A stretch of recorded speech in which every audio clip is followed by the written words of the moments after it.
Z Mysteries. The Deadly Dungeon. D is for danger. Dink took a deep breath out of the sea air. Small boats made colorful dots against the blue ocean. It's really nice, he said.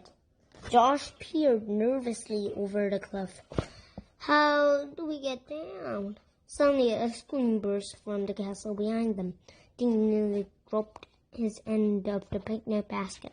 Skin on his arms erupted to 1,000 goosebumps. Willis glanced back and grinned.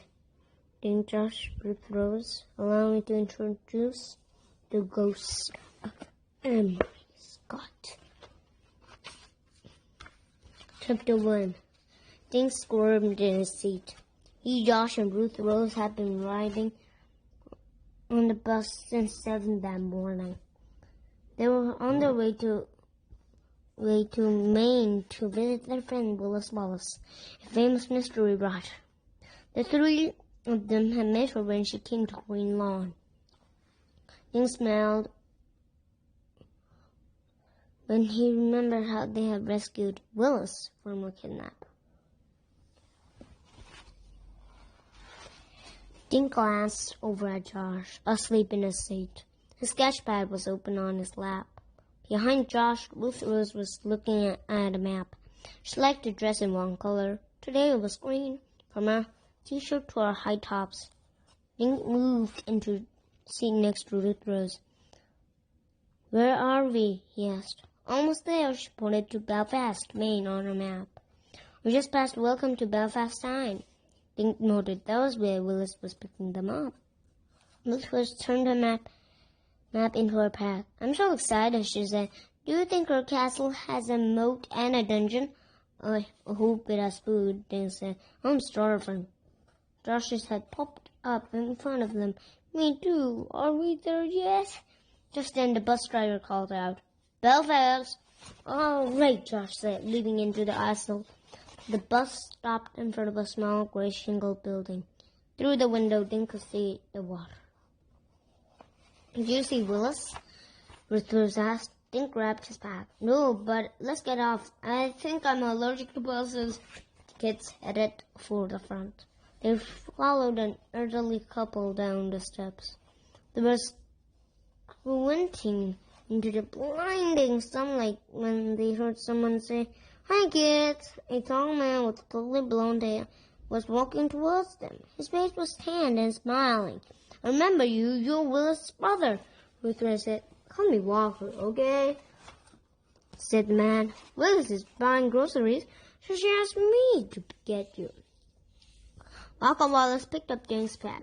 It clung heavily against his leg. What's in here? Your rock collection? He asked. Dink grinned. Books. My mom said it rains a lot in Maine, so I came prepared. Walker laughed.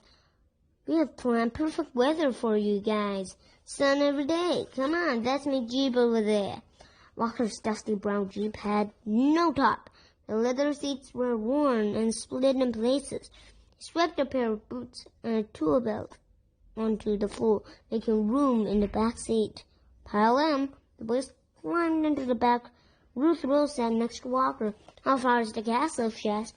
Not far, Walker pointed. About a mile past those trees. Drove up the coast. You guys hungry? Sister's buying everything in the store for you. I'm always hungry, Josh said, leaning back and crossing his legs. He took a deep breath of the ocean air. What a smell! I say, Dink said. Get your smelly foot out of my face. It's not smelly, Josh said, wiggling his sneaker under Dink's nose. What's this? Dink plucked a bright green feather off the sole of Josh's sneaker. Josh shrugged. I must have picked it up on the bus. Dink slipped the feather into his pocket. There's Mrs. Manor, Walker called. He pointed through the trees. Dink stared at the tall castle. It was built of huge gray stones. The small dark windows looked like watching eyes.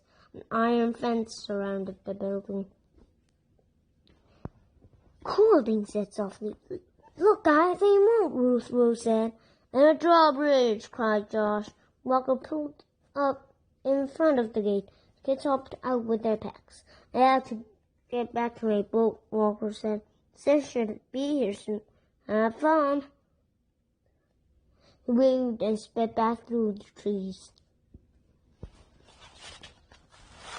Up close, the castle towered over the kids. Battlements on top reminded Dink of giant's teeth. Josh pushed the gate and it creaked open. They peered down into the moat. Ruth Rose let out a laugh. Look, guys! The bottomless empty moat was planted with flowers. Hey, guys, Josh called. Check this out. He crossed the drawbridge and was standing in front of an enormous wooden door. He tugged on the handle, but the door wouldn't budge. How the heck does Willis get in? Just then, Dink heard a car. A red Volkswagen Comfortable zoomed up to the gate. The horn tooted and a hand waved wildly. It's Willis! Shouted Dink. Chapter 2. Welcome! Willis yelled. She looked at the same as Dink remembered. Happy smile, curly brown hair, mischievous eyes.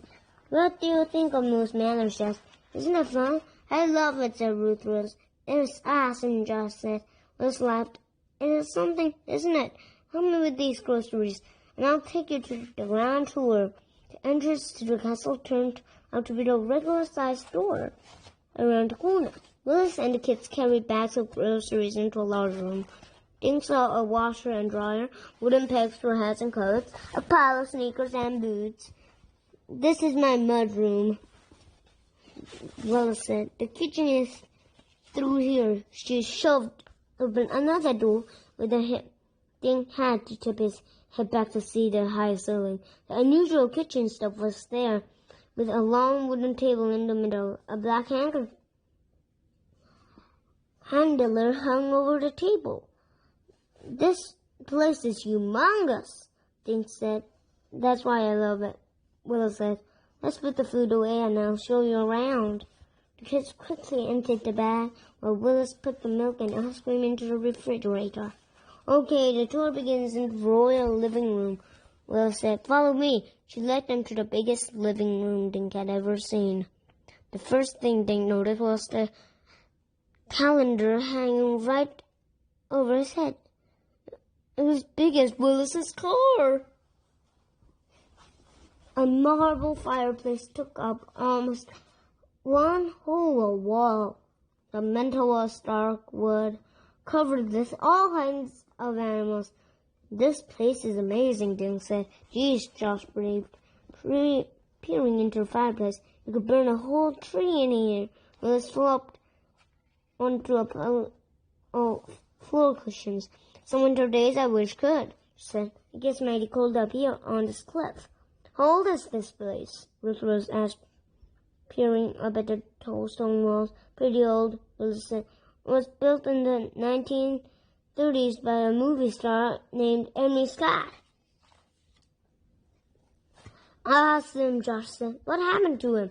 Dink asked. Well, Willis raised her eyebrows and lowered her voice. According to the town gossip, he died suddenly, right here in the castle. In fact, sometimes I think I hear his ghost. The kids stared with open mouths. Then Dink laughed.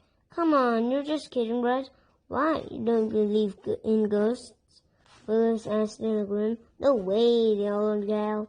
Well, Willis stood up. Maybe Admiral will introduce himself when he's ready. In the meantime, why don't I show you your rooms? The kids grabbed their packs and then followed Wallace up a stone staircase to the second floor. At the top of the stairs was a dim hallway with several doors. Wallace pointed to one. That's my room. Ruth Rose.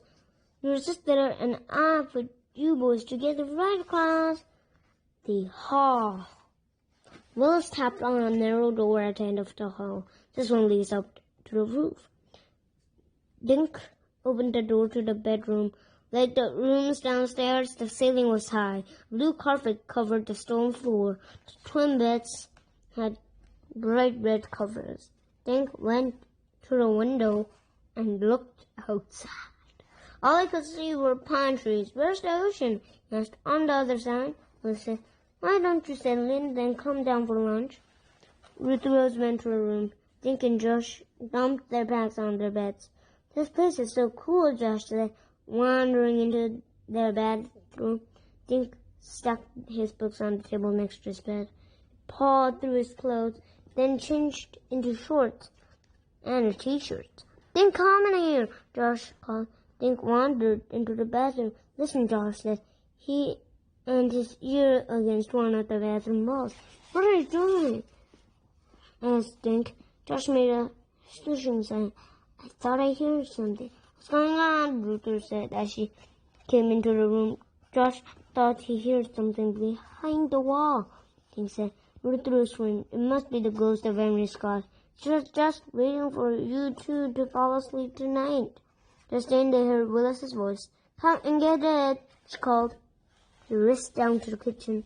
Willis was packing a basket.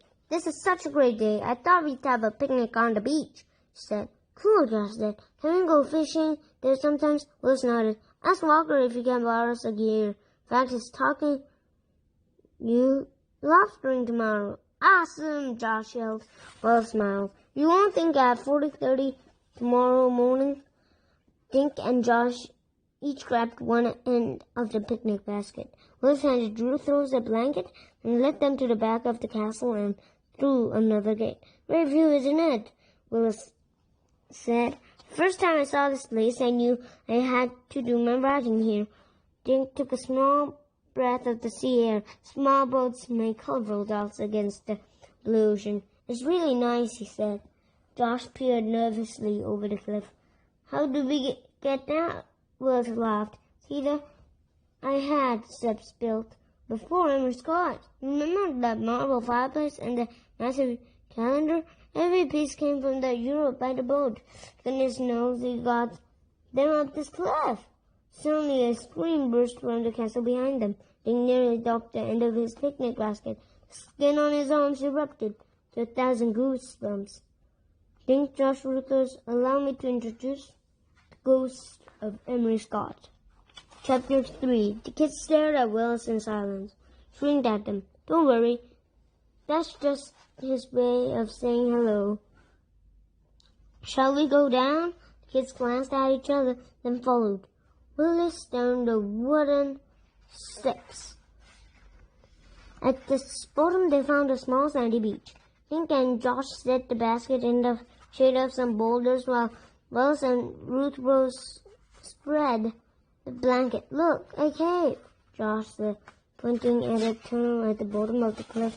The sea snaked into the dark hole, making a narrow river.